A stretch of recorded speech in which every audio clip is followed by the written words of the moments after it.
Pagdating ng tanghali, sinasalat namin ng butse.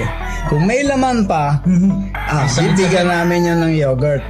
Okay. Tapos, kailangan humabol siya. Hindi na every 2 hours ang labas niya, every hour. Okay. Para itulak yon.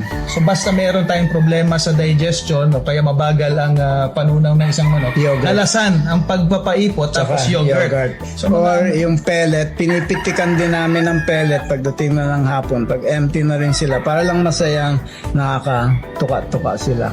At minsan tinutubog namin sa yogurt yon para mabilis ang panunaw. Ang malalaman namin, pag empty na sa ipot, kailangan 2 brown na sunod. okay. Pag 2 brown na sunod, tapos nun, verde na lang na may konting puti, tapos yan, empty na yon. Okay. Pag empty na, pinapatulog na lang namin. Yun ang sistema namin.